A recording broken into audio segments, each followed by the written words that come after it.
You don't. Oh, yours aren't longer. Mine are longer. Just for That's a ringtone. You realize that, right? Yep. That was a ringtone, but not the music. Rotate your device.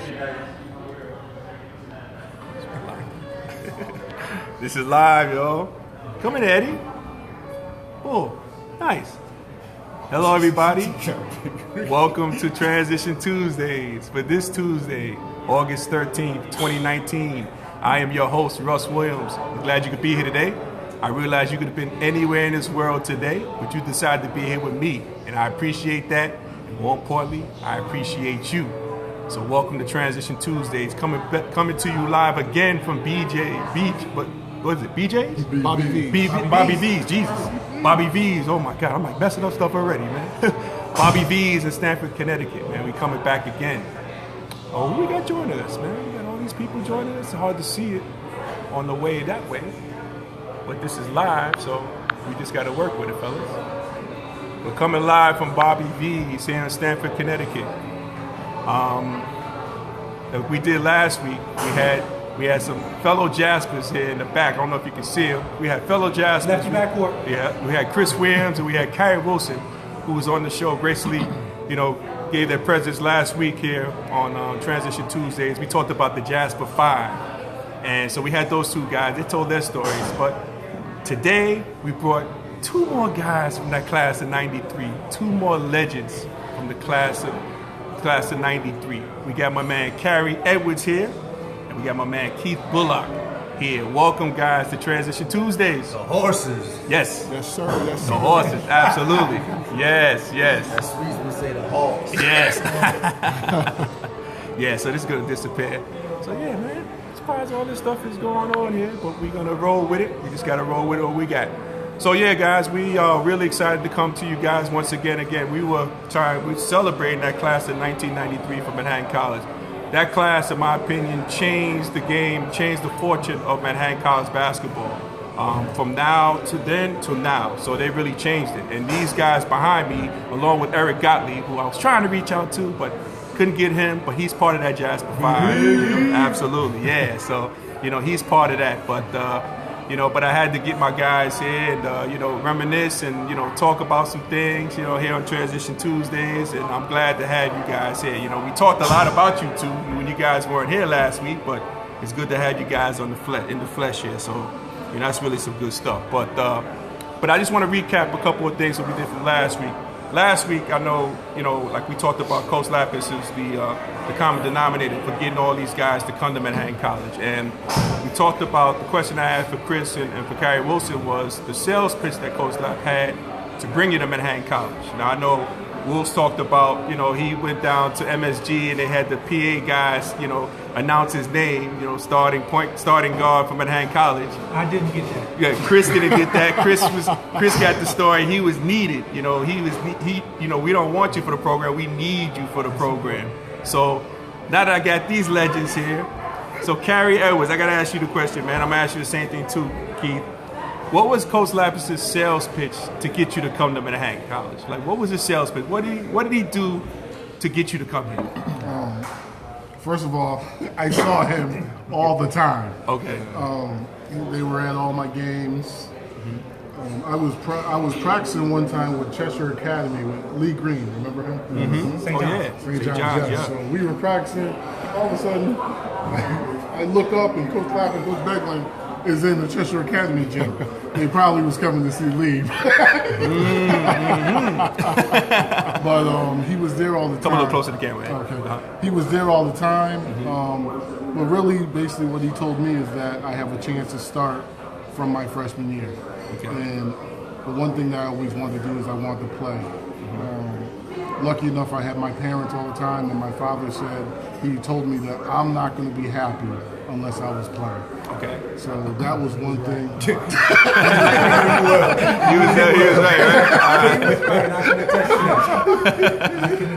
right? So that was my big thing, that I had the chance to play from day one. You had the opportunity to play from day one. Yes. Okay. Did he promise you that, or you just you got to earn it to, you got to earn your time on the court? Yeah, they always tell you have to earn your time. Okay. But you knew once you came, right, it's a done deal. Right. Okay, cool. What about you, Big Bull? What was the sales pitch that Coach Lap had for you, man? Yeah, the sales pitch for me was pretty much the same. It was opportunity. Okay. And just a chance to come in and play right away if you put the time in. You know, if you put the time in, it's up to you. You know, what you put into it is what you're going to get out of it. So, but just the opportunity to get a chance to play right away was what sold me. Nice, man. Okay. So yeah, and little history about these guys. You know, we talked about the history of the guys in back of me, but little history about Carrie Edwards. You know, Carrie Edwards was the top 50 player ever to play in Manhattan College's history. He will be inducted to Manhattan College Hall of Fame. That's the done deal. I think that eventually that's going to come up individually as well as the team. The class should have been in. Well, the we're gonna entire class as a unit. You're going to have an opportunity to lobby about that. We're going to go over that. Okay. It's a joke. I'm not on the committee, Will. I'm not on the committee. Okay. But Carrie Edwards is the guy, he's going to be there. And then we got Keith Bullock, who, when he left the school, he was the all-time leading scorer in the school's history. What are you, 2 now? I think so. Yeah, but he was number 1 there. Yep, all-time, the all-time leading scorer. Well, number 2 now. But when he left, he was the number 1 all-time leading scorer. So we got some guys, you know, and that sales pitch was good to get you guys to come out. I'll tell you that. Man. So last week we talked about defining moments, you know, here at Manhattan College. Like Kyrie Wilson had the defining moments of hitting a game winner against Fordham. What else did Wilson do?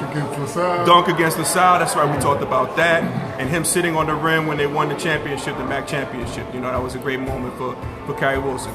Chris winning the, you know, making that layup against Rutgers against NIT. Making the free throw for you guys to go to the NCAA tournament. You know what I mean? The 3 was big as well. That's right. As you prominently mentioned that last year. Yeah. Well, we all were involved on that play. That's true. Yeah. That's true. Started with the big boy. But you passed it to me. Oh, okay. He gets back out to Wills. Okay. Wills up fake. Eddie's on the other end. I actually took a look at it again. Eddie's on the other end, boxing out. He was? Okay. Carving out some space, but he doesn't need space when I knock I that need down. I need a lot of space. It was nothing to do. Nothing to do. Okay. Working hard on Okay. You know why I was working hard? You know why I was working hard? Why? More likely not, he was missing it. Well, he made it. That's classic crazy Eddie. He made it. It was on film, so he made that. He made it. So Smooth had those, you know, those moments. So I want to talk about the moment for Carrie Edwards at first. Like Carrie Edwards, here's a guy, NIT, first round of NIT, my senior year. This guy, I think it was Carrie Wilson and Carrie Edwards. You guys converged on Bennett. You got the steal, right? Yes, sir. And Carrie Edwards goes down, gets the steal, and not only does he make a he dunks the basketball. So time expires. Thank you, sir. Thank you so much. We're a team. Good makeup. Yes, I know, man. It's a little warm in Bobby. Thank you, sir. That you say gets the steal. Yes. Not only does he make the basketball, he dunks the basketball.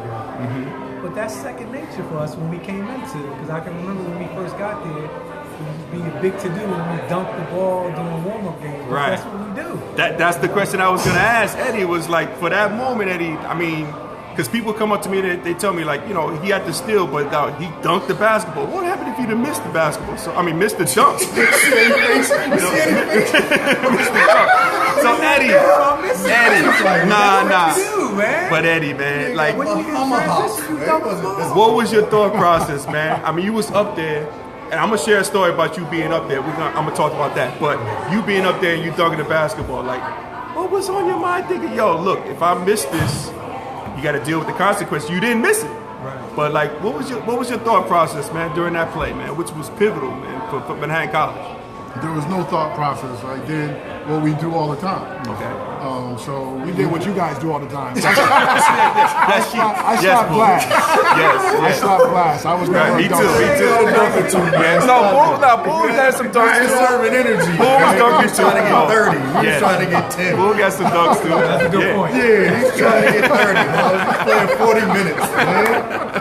That wasn't taking you out the game no matter what. remember when Keith got hurt? We're going to go over that. But let's continue with your moment. So, okay, so you had no thought process. There was no thought process. We do what we do. I think that one great thing about us coming in together is that we had each other Right. to Yeah. talk about all these things. Yeah, we talked about that last week. Yep. I'm going to say that I've always won, Keith always won, Chris always won, Kerry always won. Right. And every time we did something, we didn't think about it because that was second nature to us. So Second nature to us was to get the ball, nobody's in front of me, and I'm dunking it. Right, You right, know? right. So it was second nature. So I didn't have a thought process. The only thought process I had was I wasn't passing it to Kerry because I thought I might screw it up. He knew he was better at taking the shot than passing the ball. I like hope that. all of y'all heard that. I like he just that. admitted it. See, I like on that. Transition Tuesday. Kerry was I next love to that. me. I He love was that. next to me. He was next to you. Wasn't trying to screw that up. Get out of here. Let's get this W and get out of here. Because Right. Tony Bennett was scorching us. Yes, he was. He was scorching. He was. Hey, can I tell this really quick? Yeah, sure, go ahead, man. Okay, so now Tony Bennett did not start that game. He was the man for them. His father was the coach, but he came off the bench because he had the flu That's Tony and gave Bennett, us who's the head coach at Virginia. Virginia, coach of national Virginia. champions. Yep. Gave us 30, went 9 for 10 from 3, Yep. and gave us 30 off the bench. The And we- whole team just set screens for Tony Bennett. We played good D. Yep. We did the best we could, but he gave us, he was a pro, he gave us 30. Yep. So Played with thank Sean. God Eddie made the dunk. Yes, Wasn't yes. enough. Yeah, Wasn't enough. but so when we were coming out of the timeout, you know, I'm not gonna mention anything about that particular coach. Okay. Like I said last week, because I got certain feelings. Right. But we got together and we was like, yo, we not letting this guy get to the bucket. Like if he gets a chance to shoot, he's not missing. So I was like, Eddie, turn him. Okay. So Eddie was D'ing him and turning him, and when he turned his back to Supposed me, double team? no, Oh, you done your own. We did this. I said his name. I'm sorry. Yeah, that was ad lib. The coach told us to do something just other making than. sure. I'm the rebel, right? Right. You know, lap with the Fordham player wasn't where I was supposed to be. This coach, but like we could not let this man get across half court. He wasn't missing. That goes back to the basketball IQ. Yeah, so those, but and again, us communicating and knowing what we needed to do as a unit to win. Right. So you You knew. know what I'm saying? Yeah. So So was it shout wasn't out. it wasn't yeah it wasn't no thought process. You just do what you did, Basketball. right? Come on, Eddie? man. Well, I This is referred what to we've this been last doing. week. Again, I'll say it with the group here. All of us, I think, have alpha personalities. And it goes back to sacrificing. I think at certain stages of our careers, we all knew we had to sacrifice for the other person. For the team to be better. Right, but I think in winning situations, we all felt comfortable enough to step up and make plays. Therefore, you have each one of us, when you have big games or a situation where someone's done something huge, and it was like, all right, that's what I plan to do. Right. It's not a big deal because I was planning to do that when I came here. So I'm very fortunate that I had that. Get into Big Ricky's big moment. Yeah, that's what we're gonna talk about. Yeah, man. Thank you for that Okay, insight. wait. Yeah, I mean, But go, listen, Yeah. say this on air since Eddie's here. yes. present. What you got? Out of all of us, all 5 of us, Eric not being here, I think pound for pound, Eddie's the best out of all of us on both ends of the field. I agree. Defensively, Doing offensively, doing a little bit of everything. Yeah, I agree. And bringing the intensity on each end of the floor. That's my opinion. Okay. Yeah, I agree. And that's why he should be in the Hall of Fame. That's what I'm saying. I don't know what the deal Hall of is. Fame committee, man. I'm not gonna call Not y'all apologize. trash. but Come on, man. Hold that thought, because you're gonna have an opportunity. You're gonna have an opportunity to lobby. You're gonna have an lobbying, opportunity. man. Well, It's disrespectful we gonna get to into the that. unit. We gonna get into that. Let's get into Big Bull. So Big Bull, like, so you guys can refresh my memory too. But I think one moment for Big Bull was how like the team brought the team on his back to win that MAC championship game. I mean, Against Niagara. yeah, against Niagara. I mean, Big Bull was like unstoppable there, right, Bull? Yeah, it's funny because I didn't have in my 4 years, there was really no single moment Right. for me individually. I think if I had to choose a moment, it was the transition from sophomore to junior year when we went from 13 and 15 to 25 and 9, because at that point as individuals we all reached our peak as far as maturity, athleticism, just our basketball knowledge, and we really didn't even need a coach the last 2 years of Right. in Manhattan. Yeah, because that's true. the 5 of us, we understood the game. We knew we were comfortable playing with each other, and we knew what we needed to do in order to be successful. When we got to the championship game, junior year against LaSalle, and we weren't used to being in that situation in a championship game, so we made some plays we didn't make enough plays down the stretch to win the game when we really should have. Right. But then you fast forward to senior year, and that's all we did was make plays. That's right. And, you know, we're down 10 points at halftime, and most teams at that point, it starts to get a little uncomfortable mentally. But we never shuddered, or we never got scared, because we were confident in our abilities. We were confident in each other as a unit, and we made plays down the stretch. You know, Kerry got a big rebound. I took a charge. Kerry Wilson was hitting threes. Chris hits a three. Everybody chipped in and made plays during the course of the game, and that's what your best players do. They make plays at the most pivotal points in your career. Right. So for me, it wasn't a dunk or anything like that, a single play. I think it was just the gradual growth process that we all, you know, went through. And it, you know, you look at where we started as freshmen and where we finished as seniors, we achieved what we wanted to do as a unit. Yeah, mission And that was accomplished. go to the NCAA tournament. Yeah. And a credit to, obviously, Coach Lapp put us all together. He assembled us as a unit. But it got to a point where we didn't need to be coached. Right. And Fran knew that our senior year. And that's why when he came in, because we were all concerned about how things were going to change. And Fran sat us down and said, you know, we're not going to make a lot of changes. I know what you guys have done. I'm just going to put in some quick hitter stuff and just let you guys run the motion and do what you need to do. And it worked, because he knew we didn't need to be coached like that, because we were already established, and we knew, well, we were in the championship game the year before. We knew that we were going to get back there and we were going to make plays and make things happen. So, you know, I've never been a dunker. I never will be a dunker. And there really were no big plays that I made during the course of my career. But I think just the growth for me was what was important, and where we accomplished what we set out to accomplish. And that was the most important thing. Because it benefited everybody. Absolutely. It benefited Manhattan College. You know, enrollment was up, now they're building new dorms, so everybody Almost the money. That's right. A ton of money. Preparation. I gotta defend my room. I'm trying to get my doctorate. Can I get that for free? And you know what, Ross? Before you go on about the humbleness, that's the one thing I admire about Bull. Like, he's a humble guy. He's a humble superstar. Like, if you bumped into Keith today, and if you asked, you know, hey, you played college basketball, Keith would probably say, yeah, I did. And then, you know, and then probably the person probably say, you know, how, you know, did you do well? You know, how'd you play? You know, knowing Keith, yeah, I was just okay. I was average. You know what I mean? Yeah, I really respect that about you, Bull. Like, your humbleness. So here's the question, though, because he Yes, says he doesn't have moments, and I think he means singular moments. And Chris and I talked about this last week, where because of the leader that he was and the confidence that we all had in each other, you know, we allowed each other to step up in whatever moments to make the plays because we're alphas, like Chris said. But Big Bull, when we're down 10 at halftime, who leads us back? How many did you have that game?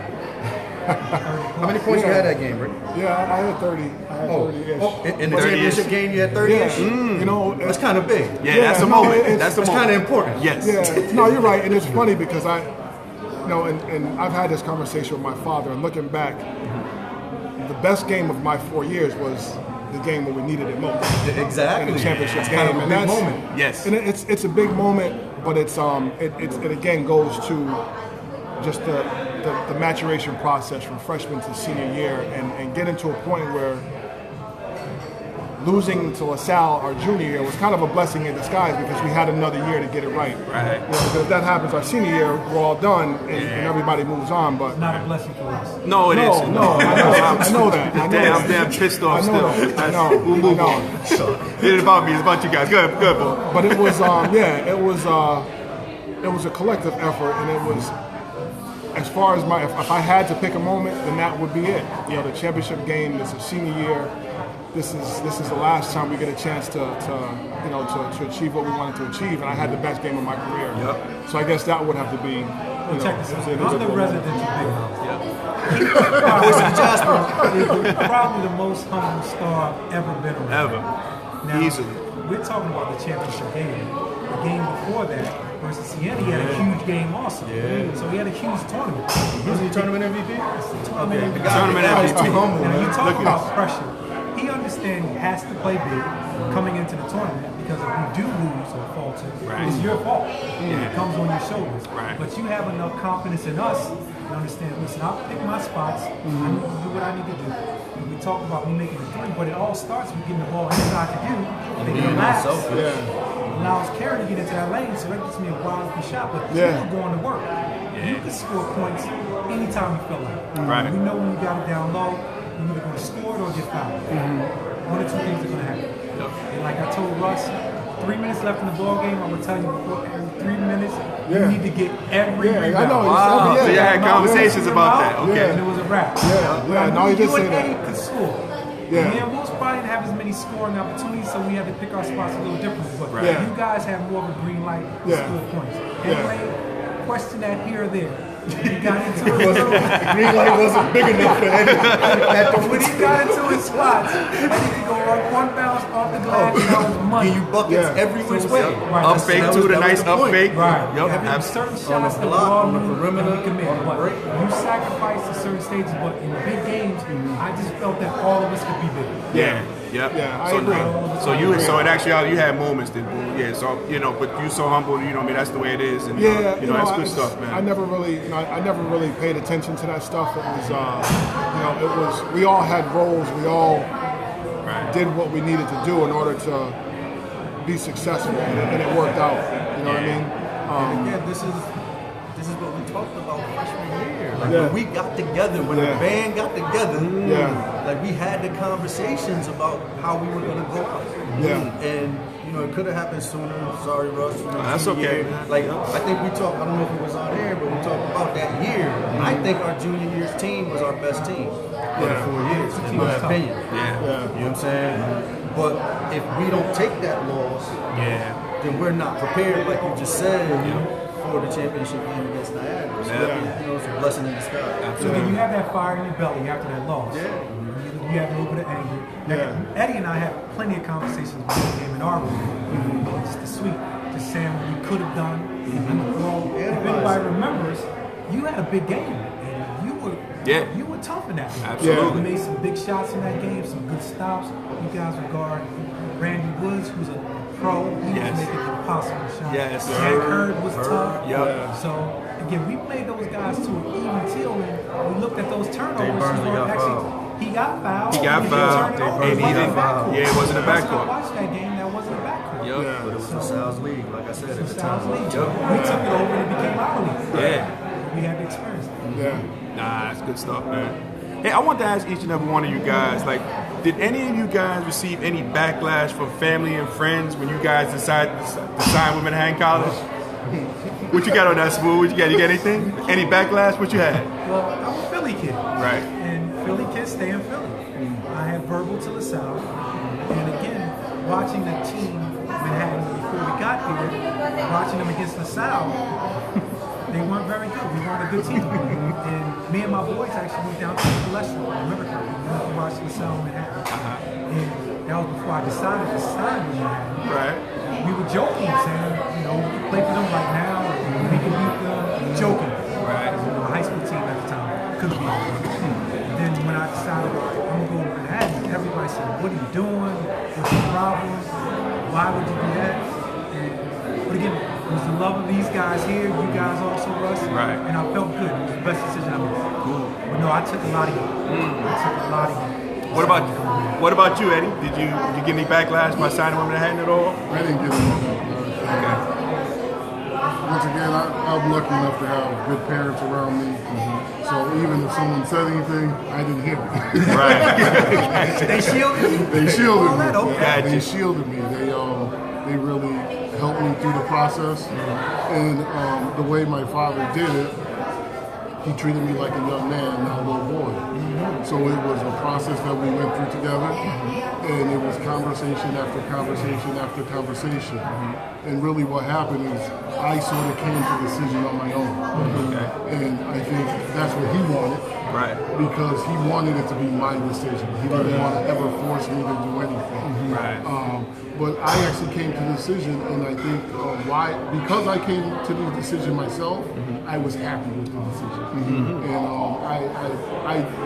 I wouldn't tell him this. He won't watch this anyway. Hey, he might. But, He's gonna watch it. You're gonna see that. I'm gonna send it to him. No, definitely don't send it to him. I'll send it. But he was a big reason why I was shielded from all that, because he did a great job. What about you, Wills? Any backlash for coming to Manhattan?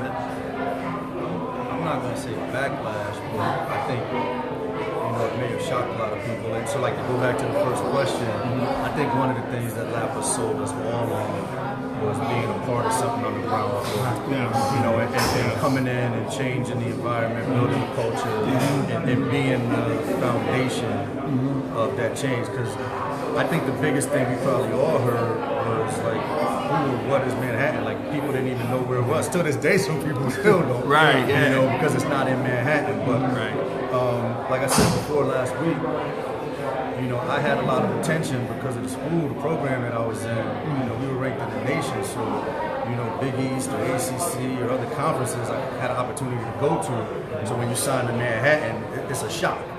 But I don't think I had much backlash, you know, from the people who really knew me. So. Cool. What about yourself, boy? Any backlash?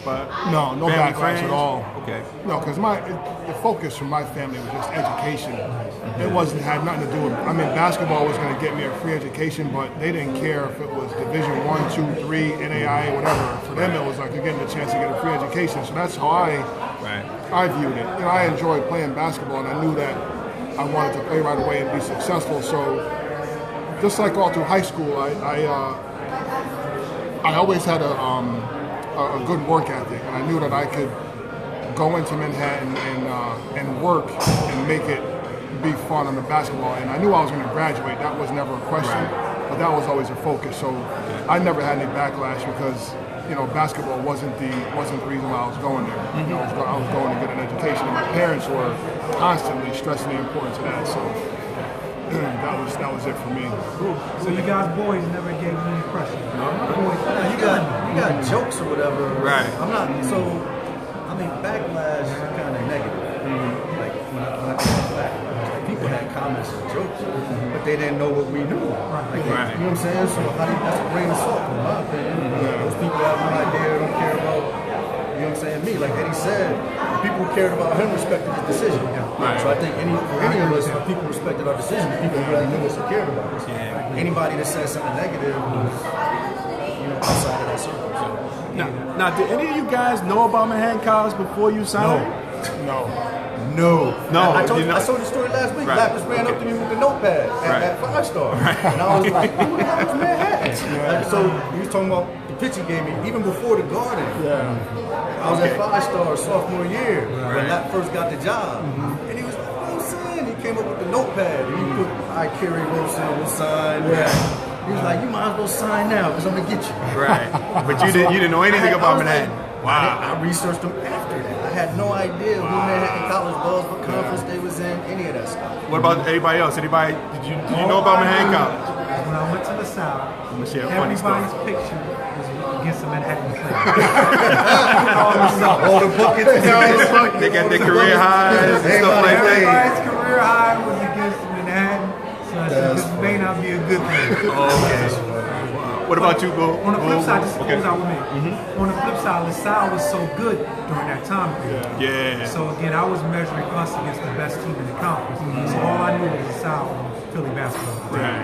Yeah. Eddie, did you ever know about Manhattan before you signed? No, not at all. Okay. I was lucky enough, like most of these, I started getting recruited by DB schools in the beginning. My cousin actually went to Rhode Island. So Who's your cousin? Andre Green. He was there with Kenny Green and Slick and all that. He was with them when they beat Carolina. He was there. So that's what I was thinking about. I believe my doctor told me I was supposed to be like 6'8", 6'9". That's a hell of a doctor.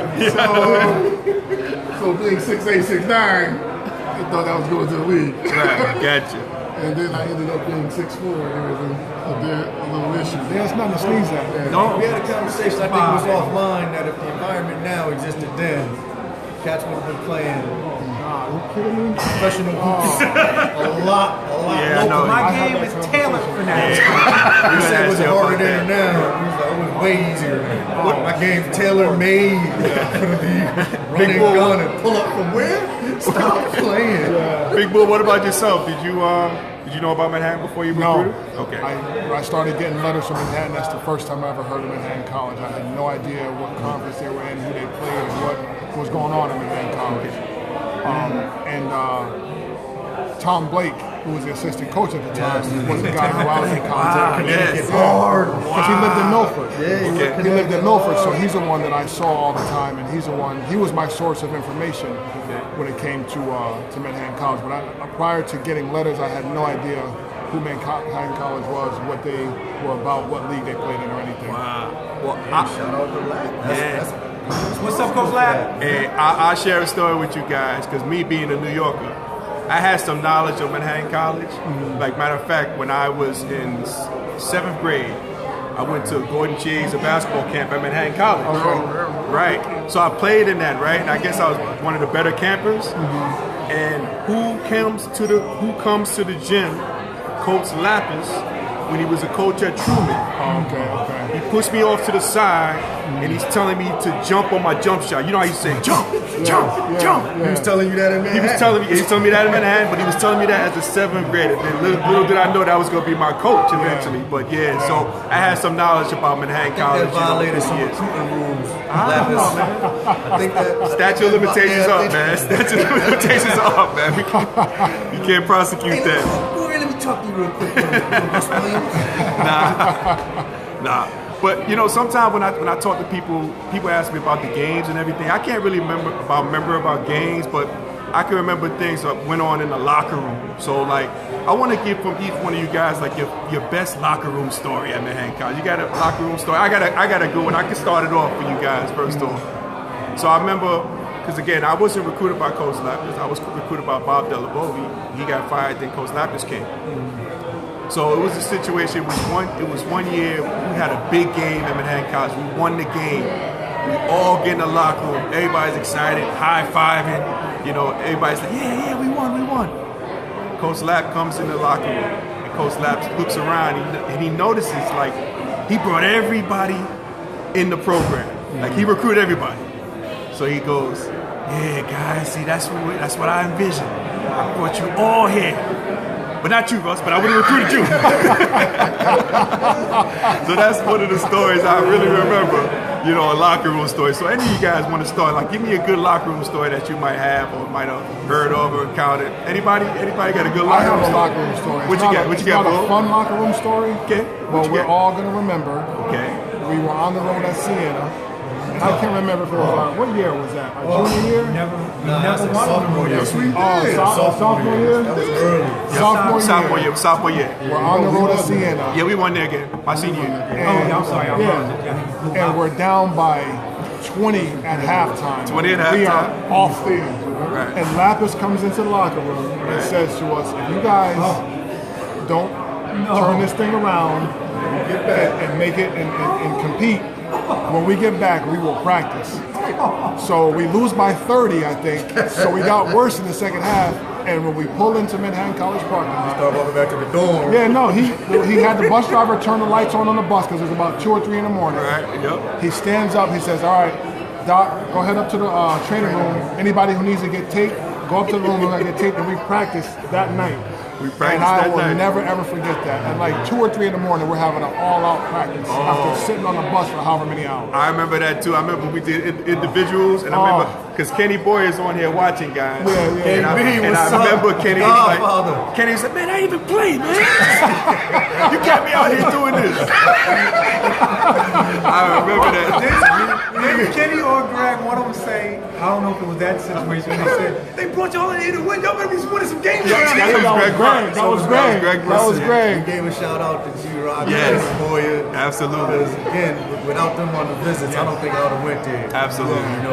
They and Russ provided that family atmosphere and welcomed us in. But yeah, shout out to Greg Rock. Rest in peace. Yes, no doubt. Kenny Boyer the Destroyer. Yeah. We talked about how we could never guard them in practice last week. Oh God, are you kidding And me? how do you remember Kenny? Greg Rock used to come down, used to go BD, SD, SGG. They shoot it off glass. This used to kill us. Yo, used to destroy us in practice. A funny thing about Greg, yeah, I know. A funny thing about Greg Rock, we used to have conversations. Greg Rock told me, he was like, "Hey, check this out." Greg Rock said to me, he says, "Russ, I just got one goal." I said, "What's your goal, man?" He says, "I gotta block everybody's shot on the team. On the glass. I gotta get your shot." Everybody. That was his thing. That was his mission. But like you said though, like practice player, oh my God, man, he turned into like a beast. He was a beast. He was a beast. Just he wasn't. He had a tricky game. Yeah. That's where you can sum it up. He did. Keep it positive. Piggly Wiggly. Remember all the moves? Big Boom. I talked about him last week, man. You used to go there and do the Piggly Wiggly. Scratches the hand on my back. Shout out to Greg Rock. He talked about Teddy Ellis and how strong he was. He was like, yo, Greg Rock. Yeah. That dude was the strongest Oh, by far the strongest dude on on the team. Now Sure. check this out. I'm gonna tell you what I used to do. Okay. You got a locker room? Is it a locker room story? I'm gonna Okay. segue into the locker room. Okay, story. okay. But with Rocky really quick. Okay, sure. Remember Marvin Andrews? Andrews played at St. Yeah, Paul. yeah. Guard. Yeah. God. When we played them, I knew he would always guard me. He was a strong defender. Yeah. Before we played them, I always asked Rocky to guard me because I would simulate the same strength because that guy was so strong with the hands. Yeah. I said, Rocky, play me real tough to get me prepared for this guy. It's similar strength. Right. Locker room story for me. On the road up in Buffalo. Okay. I believe we finally win both games. Right. It was a tough trip in the match. Canisius and Niagara. Canisius Yes. and Niagara. Uh-huh. Laps excited in the locker room. We're cheering. I said, all right, guys, anything else we need to cover? It was a stretch where I had flipped out. Lap wasn't talking to me. It happens on TV. So Lap wasn't talking to me for about a couple of weeks. So he would tell people to tell me stuff. Yeah, tell I Smith to remember do that. this. I remember tell that. Smith to go over here. Tell Smith to run this. And this is the point guard of the team. Right. Okay. And I'm the point guard. Right. So let me figure out how that works. Right. But after the game, we all excited. Said, anything else we need to cover? I said, one more thing. Coach Lap, when you start talking to me again, everybody goes crazy. I thought that was funny. Oh, that's good stuff. Eddie, you got one, man? You got a locker room story? My locker room story is when Coach Lapp brought us in. Remember freshman year? He said everybody was missing class. No. Missing class. And what happened? So he brought everybody in, yelling at people about their grades and missing class. And he started yelling at me, Edward, you missed class. So I tried to explain myself. And he said, shut up while I'm talking to you. Going off on me again. And then he asked me another question. He said, do you have anything to say to yourself for yourself? And I just sat there because he already yelled at me. He said, talk to me.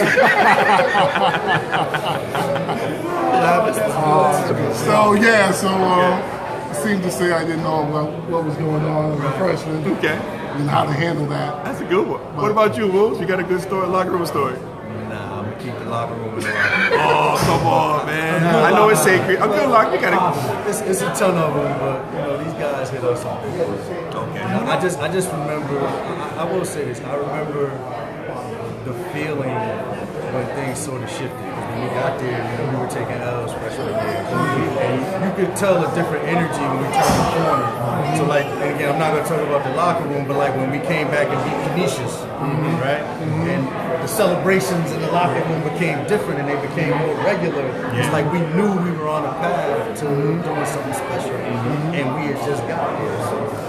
Well, check this out. I thought about this from last week to this week. Okay. What you got? Scouting reports. I think this is important to touch on. Shout out to Coach Lapp when he's watching. Okay. The Oh, I got a funny scouting spot. reports were so in depth when we got there. I jokingly said the only thing I knew about a scouting report when I was in high school was pour somebody left, pour somebody right, or give the ball to Chris and he'll score and we'll figure out anything else. So when we first got there, when we drove our first game, we got the scouting report and I'm looking at it. Again, Wilson's on my right. We're in the cover. Again, I guess he's used to seeing all this stuff. I'm matched up against, if I remember correctly, he was a guard at House. He might have been an all-league guard. Okay. Everything on this thing is telling me how good this dude is. And I asked Big Wolves, I said, is this guy in the league an all-star? And I missed and I would tell you everything the guy could do. He was this good, he could do that. I said, I've never heard of him.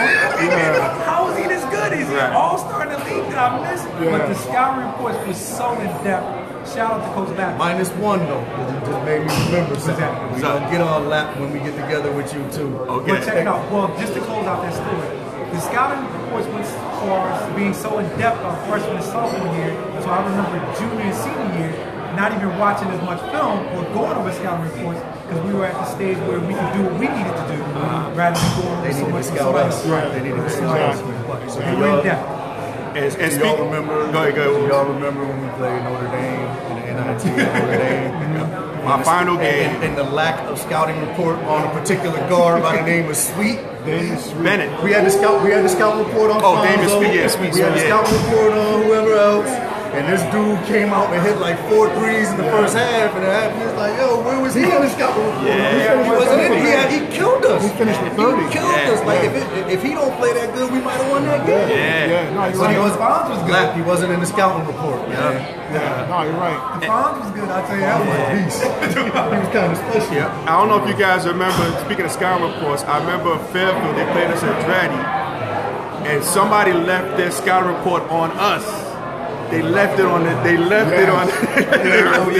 So we got a chance to see what they thought of us. Because I remember reading mine, it was like, yeah, he's easily rattled. You know? Wow. Yeah, they left their scouting report on the bench. Yeah, I pulled that up. I pulled it. Yeah, it's like, oh, he's easily rattled. Wow. You know, make him go left. No, make him go right. He's a righty. He likes to go left. You know what I mean? Wow. So I remember like we were playing against him. The coach was like, he can go left. He can go left. You know what I mean? I was like, oh, I remember that. But yeah, they left their scouting report on the bench, man. They forget that. So yeah, that Shout out reminded to me. Kenny Wilcox. Yes. Yes, sir. Miami. Yes, sir. Now, here's the question I had to ask you guys. I want you guys to give this some thought now, okay? Now, during your playing days at Manhattan College, if you had to choose one player other than yourselves to make a winning play, meaning like a basket, key rebound, a steal pass, or a defensive stop, who would you choose and why? That was on the team. On your team, yeah. Out of this group here. Out of this group here. Okay. Yeah. Other than yourself, who would you choose to make a winning play and why? You can't choose yourself. Big boy, let's go with you first. Oh man, I would choose. I've always said that my roommate Kerry Wilson was the best I've seen at being able to get in pass lanes, just using his athleticism and quickness, and being able to deny and get in pass lanes and get steals. I've never seen anybody who's quick like that, who can get out and get a tip on the ball. And once he obviously got it and got him a break, there was nothing anybody could do. But I'd have to say Kerry Wilson. Okay. Yeah, but I think he's when it came to defense and a guy that can play off the ball and get in passing lanes and just anticipate and be quick. And make winning plays. Oh, for sure, for sure. Cool. What about you, Wills? Who would you choose, man, besides yourself? Like, you can't choose yourself, guys. No, I don't do that anymore. Again, it goes back to last week. Because again, I don't think there wasn't anything that he couldn't do on the court. So whether that was make a shot, get a rebound, guard somebody, get a steal, like Big Bull just said. Right. He was capable. And again, we all may have been, but like Eddie, there wasn't no weakness to his game. Right. He could pull up a three, mid-range, and post up. Yeah. If we needed a bucket on offense, he could guard, damn near position on the other. I mean, we guarded everybody on the. There's a few people here who probably didn't play defense. They're capable of their athletic abilities. I think I'm including that too, Sue. I don't know, man. Wait a second. I wasn't talking about you. I'm talking about Big Ricky. I feel bad for you. Big Bull. That probably would tell him, don't get in foul trouble. Just let him go. Kerry will get him on the back end. Nah, but yeah, I would probably say that. I would absolutely say it. Yeah. Kerry Edwards was, just like Wilson said, and like Chris said earlier, at his size, he could guard anybody any of the five positions, from point guard to the centers, and could do anything. He could rebound. Shot the three, mid-range, could post up, he could do everything. And he could dunk in his bare feet too, man. That was one thing. Hey, we gotta talk about that. This guy was dunking in his bare feet, man. Yeah. Fresh off the street. Yeah. So you both say Eddie. Okay. What about you, Smooth? Who you choose, All man? love to everybody here, and I can vouch for each player. Because I love what Keith does during the course of basketball. And talk about him as being big. Most top 5 athletes, in my opinion. I told you all last week, my roommate's a beast. From top to bottom, both ends of the floor. Eddie worked so hard, and his intensity level was always high. Yeah. We've never had to question if he was ready to rock, who's going to give you 100%. So, if you can't pick me, you got to go. Only if Since you I can't pick me, vote for you myself. got to go in. That's the only thing I can say. What about yourself, Eddie? Good stuff, man. I guess if we're talking about end of game type of stuff, when you really have to go off script.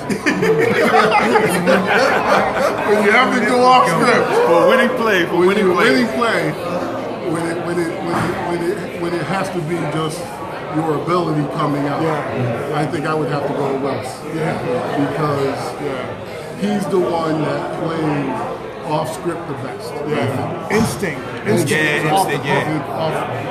So if something wasn't supposed to be right, or something didn't happen just quite right, he was quicker at developing what's going to go on and taking advantage of it. He showed it.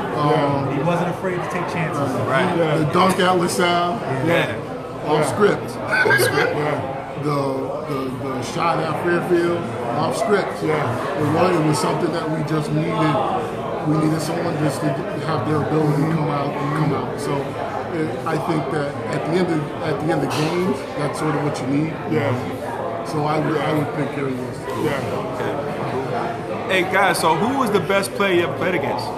It doesn't have to be Evan Hancock. Like, who was the best player you think you ever played against? You want to go with that one? Best player you ever played against? Could be high school, pro, college. That's tough. The best player I ever played against, I would have to say, is Lionel Simmons. When you're looking at the MAC, at his size, what, 6'8", 6'9", 6'8", 3,000 points. No, I don't think anybody guarded him. No, Carey guarded him. Carey guarded him. When you score 3,000 points, no one guards you. I think just as far as a guy that size, monster, at that time, who could play inside and outside and really score a lot of points. He was like a machine. He scored over 3,000 points. So I'd have to say he was the best player I played against. I think the best player I played with probably would have to be Glenn Robinson at the time when I was on the NIT All-Star Big team. tall, okay. Because Glenn Robinson came in and had not played one college basketball game because he was Prop 48, and he played on the NIT All-Star team with us. And everybody's talking about Glenn Robinson. I'm like, okay, well, who's Glenn Robinson? After the first practice, I knew exactly who Glenn Robinson was. At 6'10", a guy who was just super athletic, who was quick, who could jump. He did everything. He shot the three, he handled the ball. And when you get to that level, you notice why some guys are at North Carolina and why some guys are at Manhattan College. And it's the athleticism and the way that these guys play the game is totally different than anything that we are used to. So he'd probably be the best guy, the best I played with. But as far as guys I played against, Lionel Simmons. What about you, Wills? Best player you played against? It's tough to say. I just know we ran into a lot of tough cats, man. You know what I'm saying? Whether it's last week us talking about playing Texas with Joey Wright, Lance Blanks, Travis Mays, yes. You know, playing St. John's with Luke Sealy, Harvey and them boys. But I will tell you who. So now go back to scouting reports, right? Go back to scouting. I'll give you a name that we didn't know before we played, but we absolutely knew after we played. Who's that? And I don't know if I mean he's in the conversation. Y'all remember when we played Southern? Bobby Fields. Bobby Fields gave us 50. Now that was a trick game. Whatever, but I'm just saying, scout report lap, where was that at? We were like right next to each other as far as rankings. Yeah, they had two pros. They had two pros. They came out to commence. That was again, I think that was a worse loss than Texas because we was in the Texas game. We was down 12 at halftime. We was never in the Southern game. Bobby Fields and Dial and like them boys. Do y'all remember? I don't know if it was. Do you remember? That's the game Lap made the edit tape, and it was all three-pointers. We sat and watched for an hour and 45 minutes. He set the tournament record for threes. So again, It's hard to, Piece of that, man. rank cats like, so Eric Murdoch, you know what I'm saying? Eric Murdoch. Like, we caught him during the streak where he set like his all-time high for like 6 straight games. And we held him to his lowest scoring total. But we should have beat them. Yeah, Again, it's a definitely lot of cats that, were official that we played against. So that's tough for me. And again, like everybody I'm mentioning, I guarded. So took a lot of L's, man. Like, we ain't even talk about Randy. I know, you know Randy what I'm Woods, saying? Like, there was a lot of tough cats. Matter of fact, Sean Green. Like, it's a lot of names that you mentioned, man. A lot of names. Mark Brown. Like, it's cats that get buckets. Bennerman, you know, Bennerman. like your boy, Shout out to D. Bennerman. Yeah. I kind of knew D game a little more. So, you know, I know, right? little guy out there blowing bubbles. Yeah, he went through all of us, man. Yeah, that guy. But shout out to D Nice, man. What about yourself, Spool? You know what? Let's play. Unfortunately, I never guarded any of these guys. Unfortunately. On the court as we were playing. I'm gonna go with the L train. I gotta give Philly love. Okay. In the match, he did a little bit of everything. Strong as an ox. Right. Like Keith said, back to the basket game, face up, legitimate pro, loud and pit. But one guy I loved watching, and when we played against him, I thought he was so smooth, no pun intended. Malik Sealy. I loved his game. He glided up and down, and he was just real chill. I remember I saw him one time, maybe I think like at Iona, so he may have came and watched us play at Iona. And that was like around our freshman, sophomore year. And I just remember him saying, "What's up, Chris? How you doing, man?" And I was like, "I just got no idea." But again, we played against each other. And he had a lot of love. And he was a real good dude. Rest in peace to the freak. That guy was tough. Him and Greg Rock were really tight, too. Yeah, Time to really? time. Those two guys stood out to me. What about yourself, Eddie? Best player you ever played against? In the conference, it's Randy Woods, definitely. And it's really because he had a green light from anywhere. Yeah. And he knocked him down. Yeah. Easier when it don't matter where you Well, yeah, when it doesn't Yeah, I got a good view of him. when you can pull it from anywhere, and green lights. Yeah. when you have the ultimate green light, that's why he is Steph Curry before Steph Curry came out. Oh, yeah. There were a number of Because he had the green light. In the city, I'm going to say Malik Sealy. Okay. But overall, I'm going to say Ray Allen. Ray Allen? Because, once again, Ray could do anything on the court. And you could never speed him up. Right. Never. He played at his own pace all the time.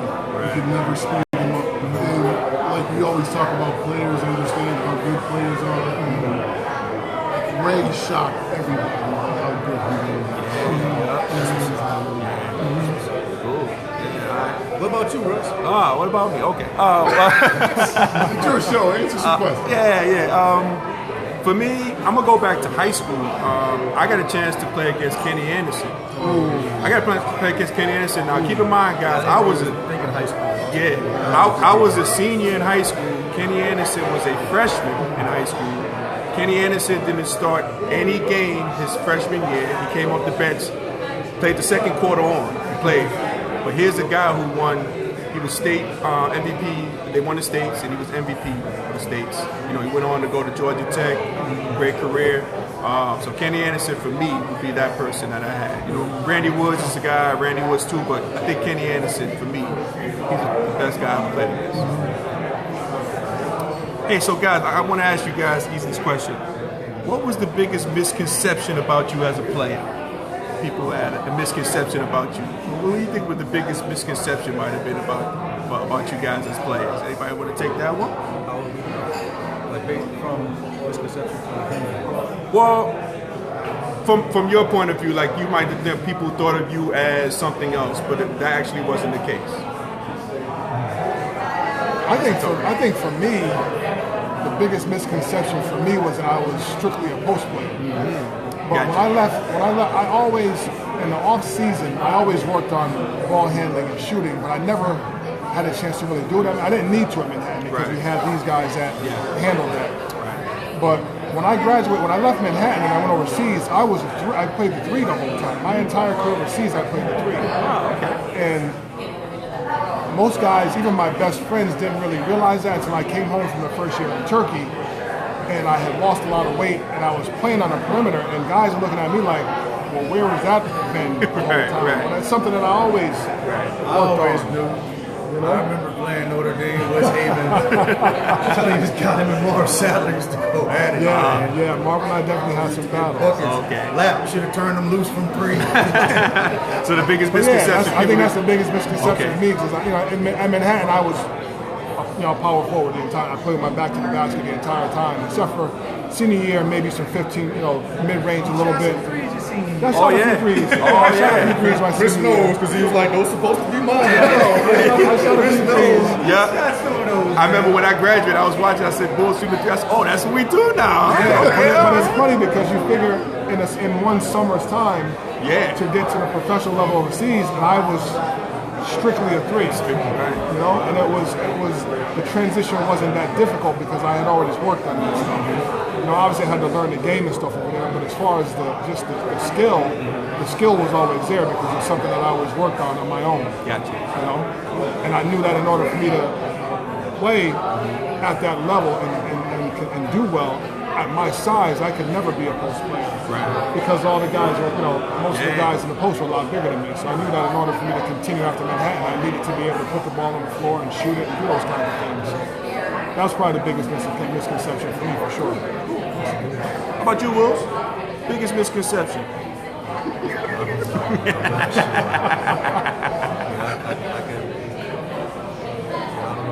Talk like from a coach perspective. Well, I can say for you, it was like probably the biggest misconception about you.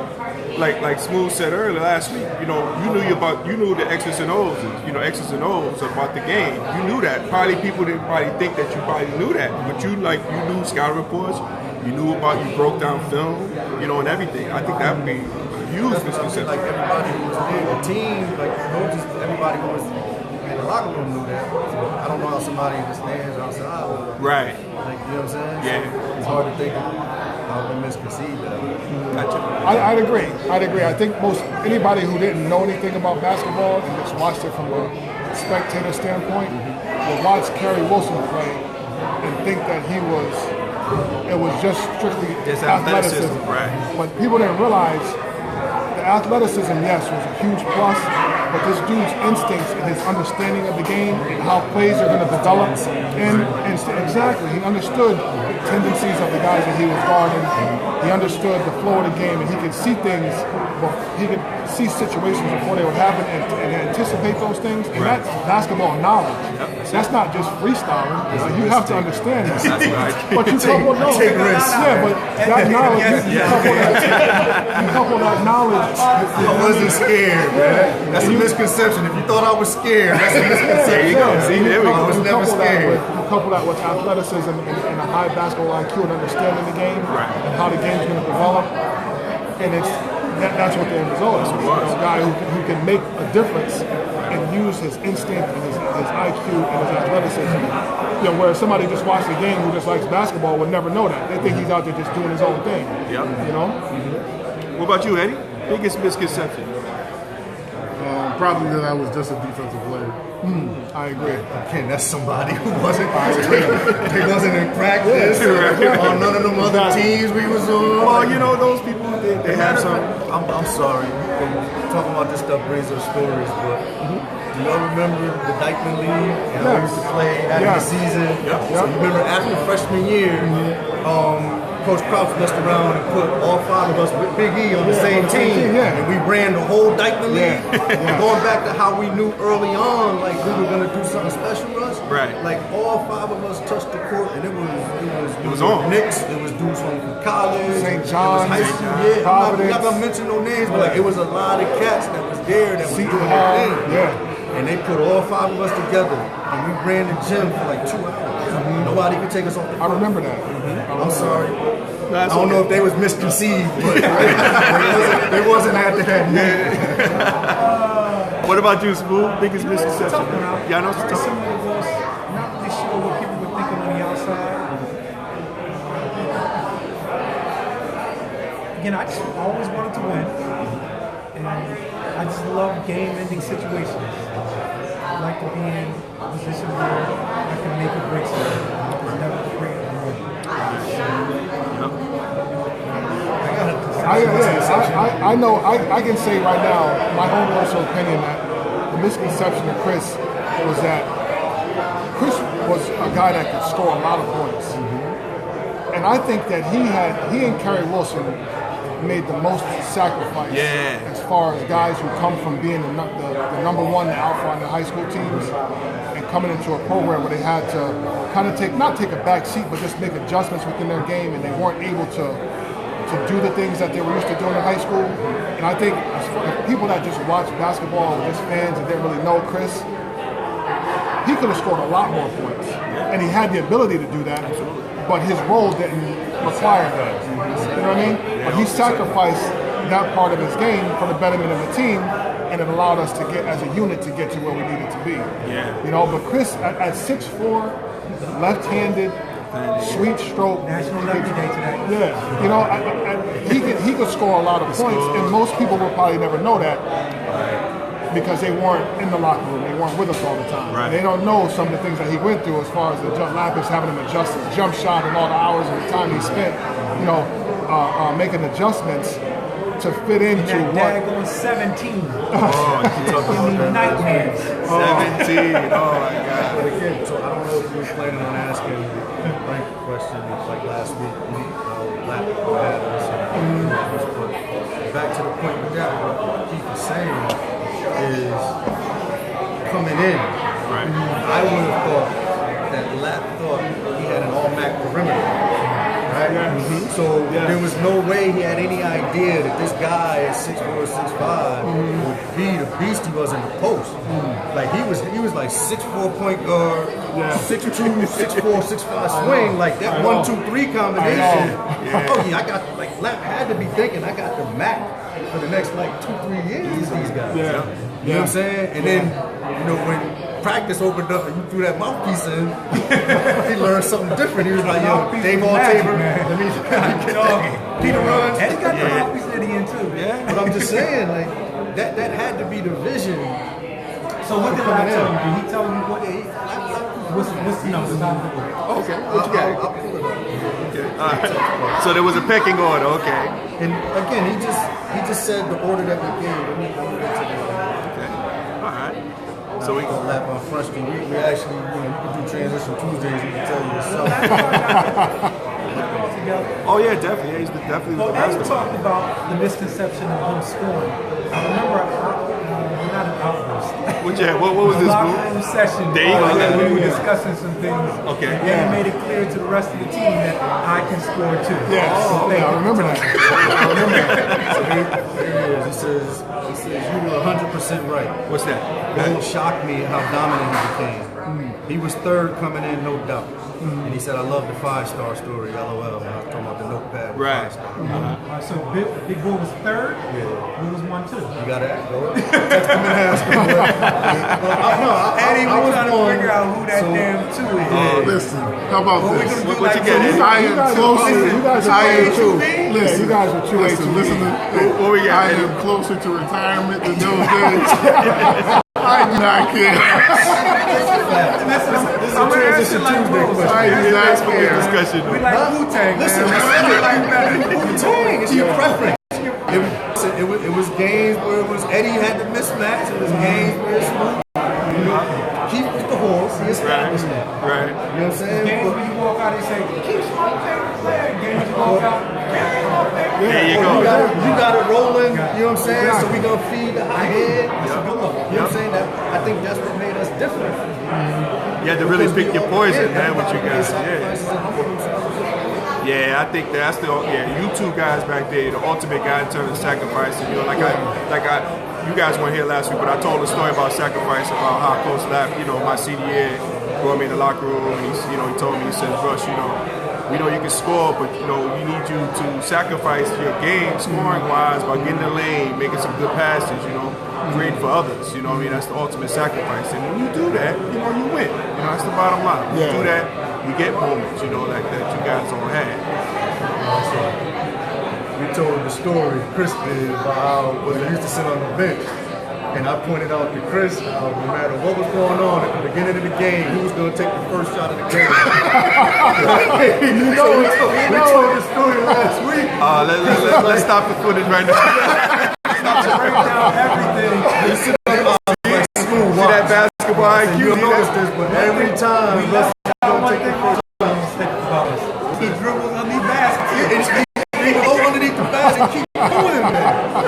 What's this guy doing underneath the basket? I love it. Well, I don't remember that, but oh man, You're the man. You're the man. basketball IQ. See this? He breaks down that. See, I didn't even know I was doing it. Basketball IQ. Let me see if I can get it rolling. I had to, man, because if I made the first shot, I knew I was going to be in there. But if I missed, I was like, oh, sub on the play. I want to ask you guys, I got two more questions for you guys. Here's a good question now.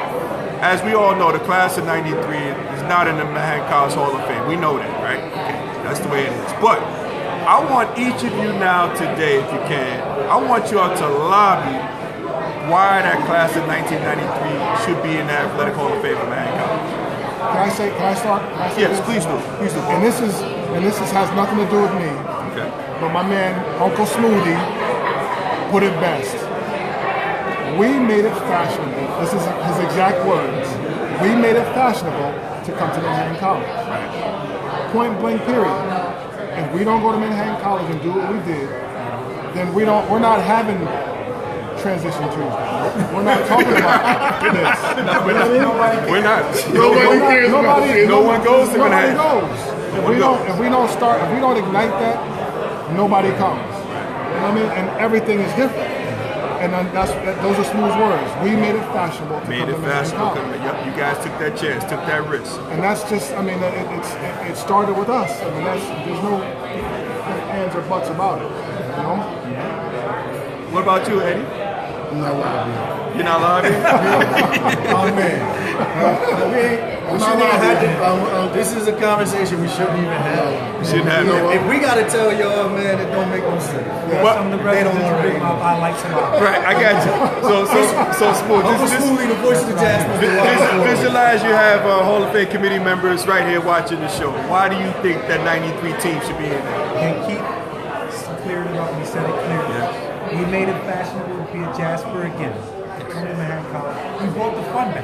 It was fun to come to Draggy again. Y'all remember what that school looked like before we got there? When we got there, Russ, I how know. many bleachers came out? You said we played with one bleacher out. I was in the era of one bleacher How much at they sell Manhattan tickets for College. now? One You can walk bleacher. in. Come on, man. Exactly. Come on, stop. We should have had this So conversation. again, we made Friday nights fun again. Every From game. the Draggy to watch a game, you go see a couple of dunks, and you see this guy go to work, this guy might go to work, I might get a couple of How many shots. alumni make donations now? What are we talking about? Stop it. You're ensuring that you're going to win 20 plus games. We don't lose at home. So you know you're going to see a win. How many games y'all had on TV, bro? Oh It my. was fun. We had one game on TV that I can remember before you guys came. You get Gonzo to come. Right. What you said You get about Maciel and you cats, man. how much somebody owes you? Brandon spent a piece of that $50,000. Come on, man. Y'all owe us some money, man. Y'all owe us some money. All love, you know that. So you're saying if it wasn't for you guys who came after you guys wouldn't have came to Manhattan College. All right, let's make this clear. It's always going to be a group. But our group was the group that got it started. Yes. A lot of people were leery to do what we did. You were on your way out. A couple other cats were on their way out. You had a lot. We're Manhattan College's version of the Fab Five. This is true. That's a good point. Absolutely. Next question. So sticking to that theme of the Fab Five, so this was like the mid-major Fab Five, let's say. So Wills, who would you say you are on that Fab Five? Jalen Rose? That's easy. That's easy. That's an easy one. Put it in there. I'm easy. So Big Bull will be Chris Webber, right? All right. We can beat Javon too. He was the stabilizing force. Yeah.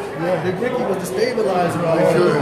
Chris Weapon in, yeah? Eddie could be. I like the kid Jackson. I mean, his athleticism. He was good though. He was a glue. He was no. I disagree. He was a glue guy, man. Ray Jackson. Yeah. He was a glue guy, man. He wasn't a bag player. Athletic. I will give you Jimmy King. I don't know why we're having this conversation. We brought up, the Fab Five. I just switch it to that, but no. We were the trendsetters, is what I mean. Like, we made it fashionable to go to Manhattan, is what I was saying. We made it cool. We changed the culture. We brought a different environment element. And shout out to Lap. Again, like last week, I got to big up Charlie Gruber, my brother. Absolutely. You know what I'm saying? Because G-Rock, like I said, if G-Rock and Dude weren't there, I probably never would have. Without this class, I don't know how many years it would have took for there to be another class. Like all of the people that came after, we recruited them. Right. We made it. Right. That's what I'm saying. How did they come? Right. Yeah. Just young Phoenix in there. Like for the longest, I'm like, there's no way you get a guy like Phoenix at Manhattan College. Right. He belongs in Atlantic to the Big East. James Brown, Teddy Ellis, Pete Follow, Jamal Marshall. Come on, man. Jamal, all-time winningest player. If it's not for us, those guys don't go there. Big Don Elliott, he came in there. Yeah, we made that environment. So you made your case. All right. So you got. All right. So maybe we got some Hall of Fame committee members watching, man. So now you made your case. Enough said on that. Man. Hey, so guys, last question for you all. Now, you all had great playing careers at Manhattan College. Now, if you can go back in time, and just imagine you can go back in time and change. Would it be anything you would change about your playing experience at Manhattan College, or would you just want to just leave history alone? No, that's not a different question. Different question. No, something else. Yeah, different question though. Yeah, if you can go back in time, would you change anything about your playing career at Manhattan College? Eddie, you take that one first. Anything you want to change, you could change if you wanted to, or just leave it alone. I would have changed not getting hurt myself. Getting hurt sort of, I think it's stunted our growth a little bit. Right. You might have had back-to-backs. I just think that I was ready. My freshman year was the first year I had failed that time. And I was not going to fail again. Right. I was ready to come back. I was ready. Yeah. And I think it took me half a year I was out a year. Yeah. It took me half a year to feel comfortable. Oh, for sure. I wouldn't say you failed. I wouldn't say any of us failed coming in. So like last week, well, I mean, you might have been disappointed. Like, we all had expectations coming in. Like Chris and I talked about it last week. Right. And again, for us, it was harder on the perimeter because of the people that was there to transition in. There you go. And the transition was easier for Bull coming in. We struggled getting adjusted on perimeter. I wouldn't say that you failed. I just think our learning curve was different. We can say what we want. It was a failure. Check this out. Again, I think it goes back to the alpha mentality. And you all could probably look around and say some areas where I definitely could have done much better. And I know Eddie's harsh on himself being in there with him. I don't look at it as but I can understand where he's coming from. Because I can think of some things that I did. Man, it was a terrible year. And I know coming into that sophomore year, I'm definitely not going to go out like this. Right. I came in like this. I'm speaking like Yes. we went into some stuff last week, personal, right? Right. So as the 48-year-old man that I am now, compared to the 18-year-olds that we were then, like I was picked to be the rookie of the year in the conference. So of course, at that time, it felt like a failure. I didn't do or meet expectations that I had or other people had for me, so you disappointed me. Right. And like I said last week, I'm able to reflect now and look at all the other things that were going on that I think impact how I play. So like if I could change something, I would change, like I said, allowing those things to impact me to where it affected how I played on the court. Because when I didn't want to practice and play, I didn't do it, right? I didn't put in the effort.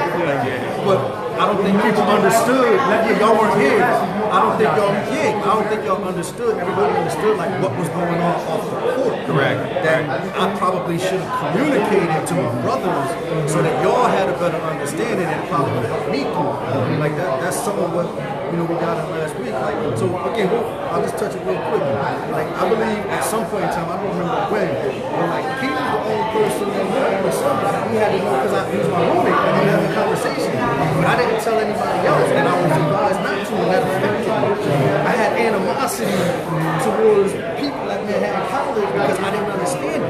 Right. But I allowed that to impact what I did on the court, how I saw people I would play, and I shouldn't have done that. You know what I'm saying? So, like, that's what I mean. I don't think the Eddie Day work coming in. Yeah, definitely. I think all of us mentally thought we could have easily been the rookies. Because I remember looking at the team and I was like, yeah. And we all could have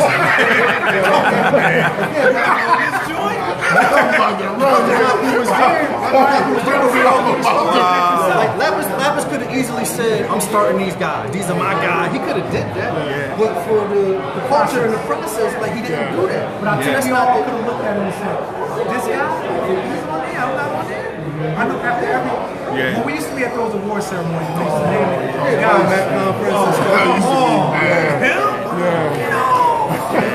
Like, but again, that's part of the process. Right. And we, at the end of the day, like you said, Russ, I'd rather have a chip Oh, for sure. and win everything than be one of those all-conference teams because a lot of those guys I was looking at, I was like, I know I'm better than, but they not where we are. Nah, you make a great point. Like I talked about last week, guys. Again, I'm fortunate to be a Hall of Famer and top 50 and all that good stuff. But again, I would trade all of that in to make this here tournament. Easily, without a doubt. I would definitely do that. So that's a regret that I had.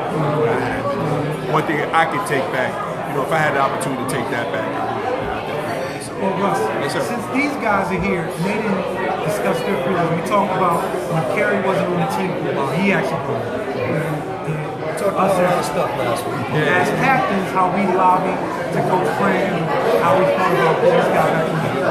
I just wanted to hear them say their piece because again, I spoke from my standpoint, really kind of share what they felt. But again, how tight our unit was and how we felt.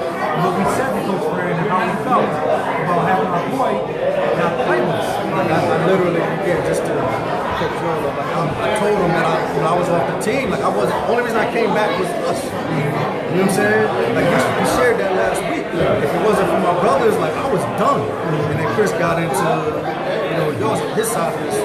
Y'all gonna get y'all some. Yeah. So what was your perspective on that, bro? Do you remember like having that conversation? Yeah, because Chris and I, it's funny because Chris and I were a lot of what you want to call damage control. Frank went through Chris and I a lot as far as the situation with Kerry. He didn't want to get involved too much, so he kind of relied on Chris and I to be the ones to talk to Kerry and kind of just, get a feel for where he's at and what's going on and try to see if we can, come to some type of resolution. Right. But for me personally, I've known this guy since high school. I played against Kerry since freshman year in high school, twice a year. So I knew him very well prior to going to Manhattan. I remember freshman year, they throwing this guy alley-oops in freshman game. Seriously.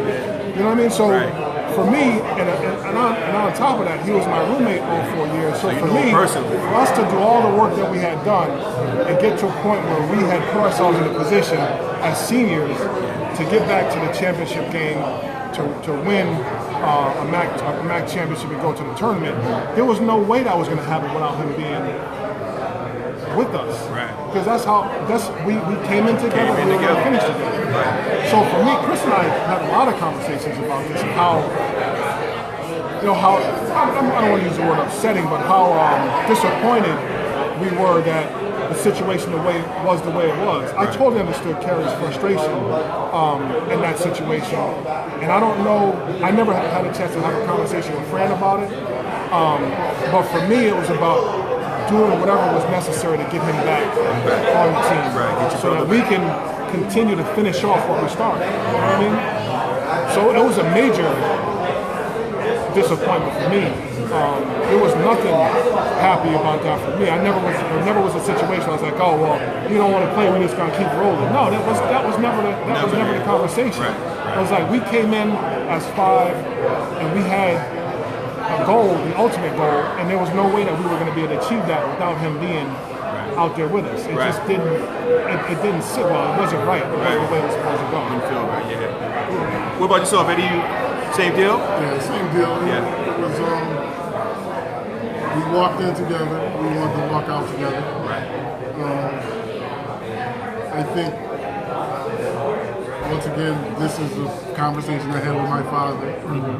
And I guess my thing was Kerry needed time for himself, too. And we had to understand that. We had to understand that he was going through some difficulties. And for us to pressure him at that time wasn't the right thing. He needed some time to himself to get his head right, so he could come back the way he needed to come back. So Fran didn't talk to me as much as he talked to you guys, but about that situation he did talk to me. And my big thing was I wanted him to be able to come back whenever he was ready. I thought that there was some ultimatums sort of thrown out there that shouldn't have happened. A lot of things. Can I share the last one? Yeah, so It wasn't for y'all, I was done. yeah, so I guess my big thing is talking to my parents and going through it is that her job was to be there for Kerry and to give him the opportunity to get himself so he could be there. Right. But my big thing when I talk to Fran was whenever he's ready, he should be allowed to come back. Yeah, of course. It wasn't one of those things that he needs to come back now or else. Gotcha. And you guys had an opportunity to complete the mission. You know what I mean? And one of your brothers was down, but you guys lifted up your brother, and mission accomplished. You know what I mean? I think that's the big thing I get from this. Yes, sir. We also, I love that Kerry touched on his family a lot. And our family was so big also. We became so close. Yeah, man. They were our support system. Keith's mother and father were We had a following. Wilson's mom and his crew come through there. Eddie's parents were like me. You guys ate at my house one time. Remember you ate at my house? Breakfast with the brownies. Get-togethers. Dinner. My mom and pop. Stuff. So it was always good love in there. It just resonated with our families also, our support system. So it was always good energy and good love in our room. After wins, after losses, it was a good vibe, good back. We didn't get too high. It was a good feeling. It started with families also. We built a nice following. Good energy in our room after wins, I'll tell you that much. Yeah, for sure. A lot of people coming through there. A lot of people coming through there. Not after loss. People coming through there. All the memorabilia sold in the bookstore. I want my check. Even your reparations. Brother Stanley used to come in. Brother Stanley used to come into the room, come and sit in the lounge while we're watching TV, and he'd hang out. He'd have a smile on his face because he knew that the culture was changing because of what we were doing. Enrollment, exactly. Tuition too. Exactly. There you go. Continue to lobby for that team. That's right. I want our proper respect, man. I touched on it last week. It just bothers me that other teams, other classes, other coaches have been recognized before our team. I think that's disrespectful. I don't get it. I don't know how the committee picks who they pick. I just think however they're doing it is not the right way. Okay. So hopefully some committee members are watching this and might get a call. You guys might get a call, class of '93. So you got to show up though. So Will, you come, right?